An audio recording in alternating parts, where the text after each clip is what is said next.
Hey,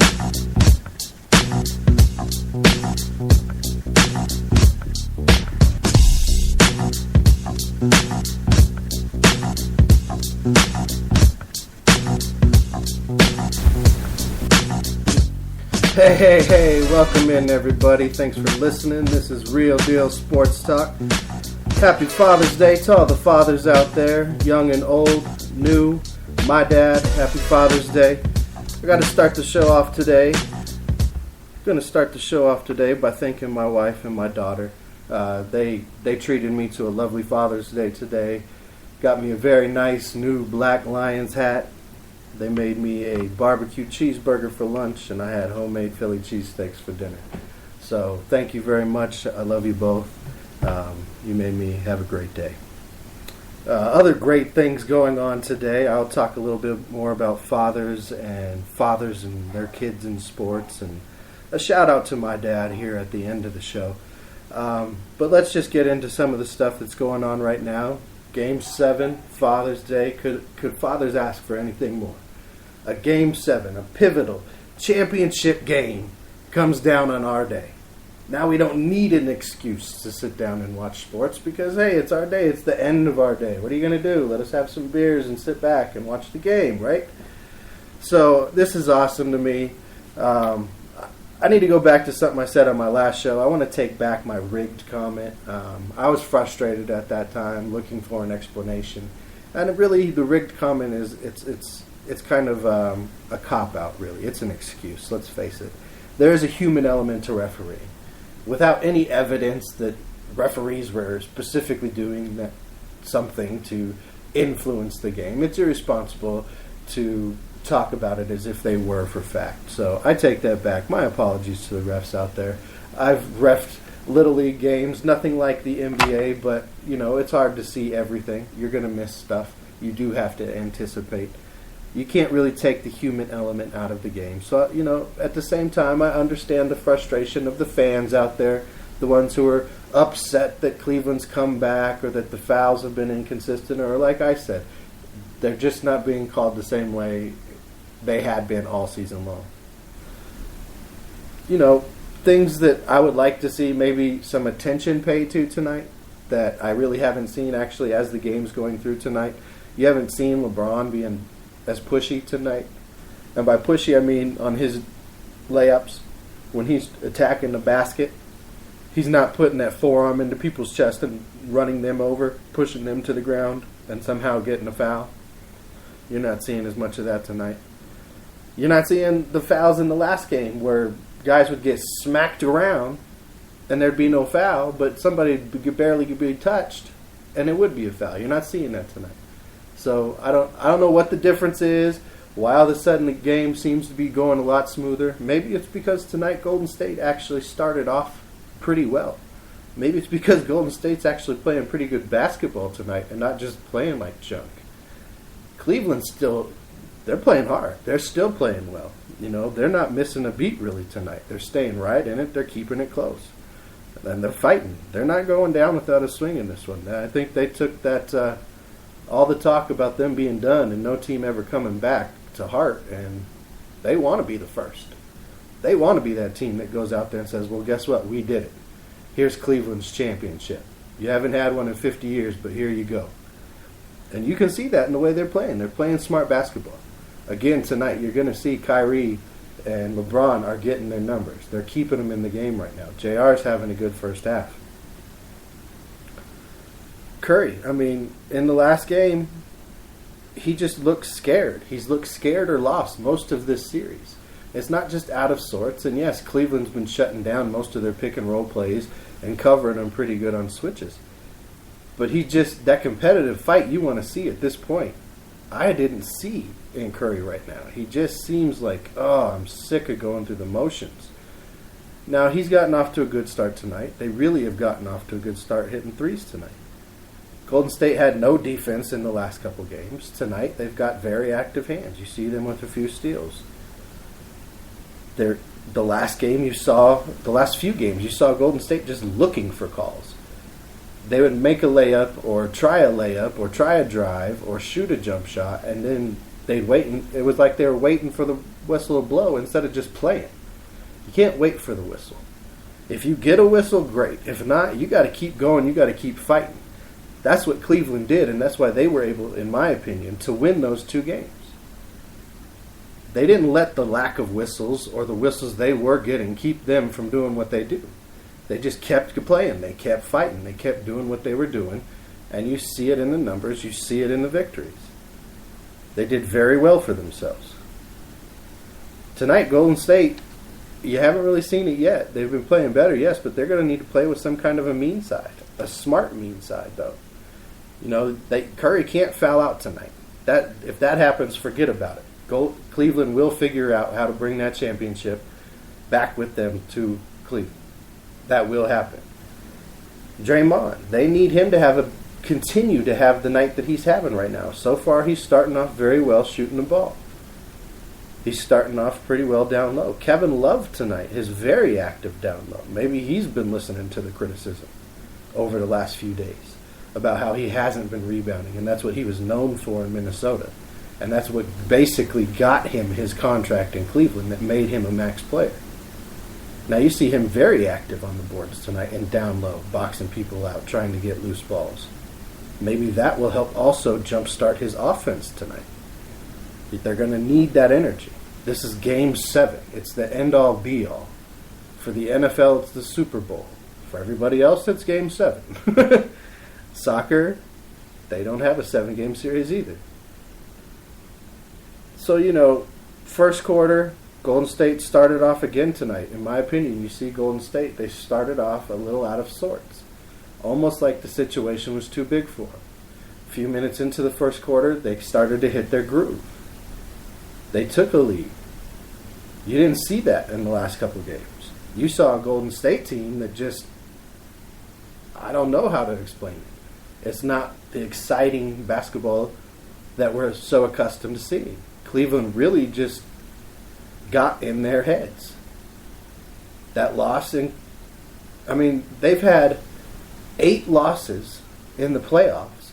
They only had 9 losses in the regular season. They've had 2 in a row. They haven't lost 3 in a row since 2013. Home court tonight. We'll see if they can pull it out. A lot of great storylines tonight. We've talked about them on previous shows. The comeback of 3-1 down. The first championship in Cleveland of any major sports team in 50 years. For Golden State, back-to-back championships. Could complete the best season in the history of the NBA. Shut down all the doubters and just get their respect for what they're doing. So there's going to be good stories one way or another. The team that won 73 and didn't win it all will be a big story if Golden State doesn't win tonight. You say, who has the pressure in this series or this game? Both of them. It's one game. It's win or go home. It's not a 7-game series anymore. The 6 are out of the way. When you're tied 3-3, you might as well be 0-0. So you got one game left, win or go home. Who's going to be the dog? Who's going to be the dog in the fight that's not going to let it go? And right now you see 2 teams in the first half that got some dog in them. They got some hustle. Golden State's pulling away a little bit, 47-40 right now with just a minute and 30-something seconds left here in the second quarter before halftime. But this Cleveland team's not going to fold in the second half. They've had great third quarters, pretty much the entire series. Well, better than Golden State's. Now, we've also had this thing in the series where everybody's winning by double digits. For Golden State to do that, their 3-game has to stay on point in the second half. They can't start missing it. I think right now they're shooting about 50% or right about 50% from three-point line. That has to continue in the second half because Cleveland's keeping it close and they're not shooting that way right now from outside. So they're going to have to keep that going. They're going to have to get to the point to where at the end of the game, like they've done all season, they can go ahead and finish people off. Right now, they're getting all their threes on open looks pretty much on the same pick and rolls that they weren't getting earlier. So Cleveland's going to have to make some adjustments there and get back to what they were doing to stop that in the first couple games. Now, Tristan Thompson picked up a couple early fouls, and normally he would switch out on some of that stuff. So I'm sure that switches the game plan some. But look for those kind of adjustments in the second half, where some of those pick and rolls Golden State's getting right now, they don't get in the second half. That would help Cleveland quite a bit. In the second quarter, I mean, if you guys are watching the game, you've seen it. It's stayed close. Golden State's been on a little bit of run right here. They've pulled away a little bit, but it's going to come down to who can get stops. One of these two teams is going to have to start getting some stops, consistently getting stops. If they don't consistently get the stops, the pressure is going to build on Cleveland, more so than Golden State throughout the rest of this game. And I say that because Cleveland's on the road. This is a Game 7 championship. They're going to have little thoughts that creep into the back of their head that all of a sudden on the bench you're going to hear motivational talk to try and keep guys from thinking about, oh man, it's getting close to the end of the game, we still down. Oh man, what are we going to do now? Oh man, he just hit another shot. Oh man, it's getting big, getting nervous. Blood pressure's going up. Making mistakes will start happening at that point. Now, that doesn't mean Golden State has no pressure. If they go up big, that doesn't mean the game's over. They're going to have to be in a position, if they go up big, that they continue to go up big. Push that lead as much as you can until the game's over. Don't let up. It's a championship. You can't afford to let up. You can't afford to feel comfortable. You have to continue to fight and go and go and go. So we'll see how this second half goes. It looks like Golden State's going to go into half with about a 7-point lead. They're holding for, let's see, Cleveland gets the rebound. They're bringing it down court. LeBron's got the ball. Turns it up. Loose pass. Timeout. Second quarter is over. All right, so there we go. We're at the half. We'll see what they got in the second half, what adjustments are made. Leave me comments. Let's talk about it. If you guys got my app, on the app feature, when I have a live show, we are able to chat. You're able to send me messages. So if you have that, please go ahead. Feel free to send me any messages during the show, and I'll respond as best as I can when I can. Other things, there's a lot of fathers in sports. We had fathers and sons tandems in the game tonight, actually, that we'll talk about.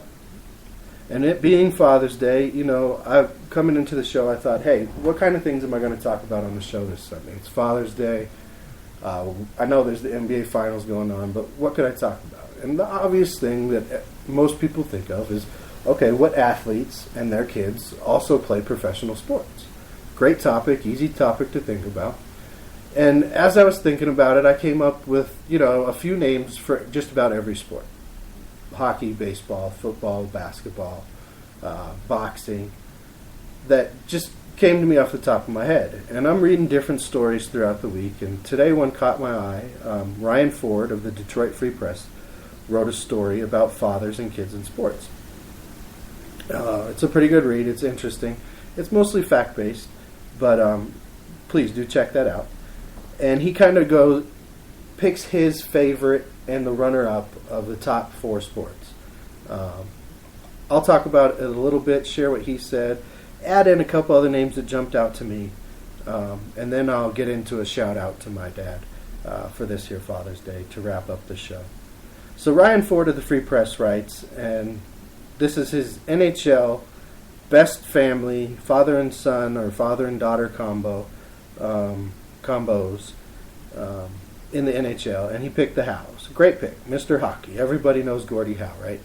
Well, Gordie Howe's sons, Mark and Marty, also had pretty long careers in the NHL. Gordie by far had the longest career, 32 games. Mark had 32 seasons, Mark played 21 seasons, and Marty had 11 seasons. Great careers, long careers for all of them. The big stat for them is that they have a combined, 3,788 points as a family. That is amazing. That is a lot of points for one family in professional hockey. Again, Mr. Hockey, Gordie Howe, leads the way with over 2,300 points. Mark comes in with over 1,200 points. And Marty, in his 11-year career, came in with a little over 180 points. Great family of hockey. I can see why they picked them.